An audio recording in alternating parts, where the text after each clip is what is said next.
Crafters, we're here for day 17 of the 30-day Craft Room Organization Challenge, and today we are organizing our embossing folders. So for embossing folders, you'll need a die cut and emboss machine, and this is considered my die cut and emboss station. Again, I'm using the IKEA Calyx shelves, and I have 2 cubbies designated for my embossing folders. Again, using my favorite plastic bins from the Container Store, and they fit 2 by 2 in a cubby. So I have them labeled. This is my non-Stampin' Up! Embossing folders.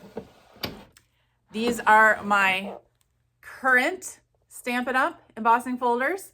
And again, I like how these have the dividers, so it sort of props it up, even though you might not fill up a whole container. And then I have 2 caddies labeled retired. And you can see they're pretty full.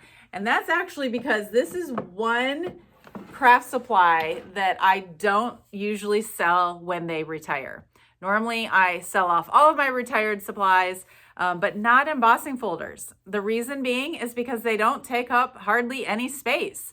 And so I've sort of designated 2 cubbies to this, and then once I outgrow this, then I might have to reevaluate.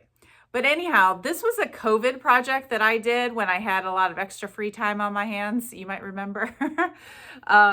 But what was really important to me at the time was trying to understand the difference between the current and the retired for using in my classes.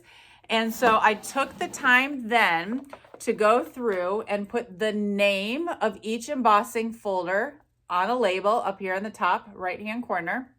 And then I also labeled it what kind it is. So this is a 3D folder, and actually most of Stampin' Up's embossing folders are 3D now. They do occasionally sell a standard size that I label the name with the S for standard.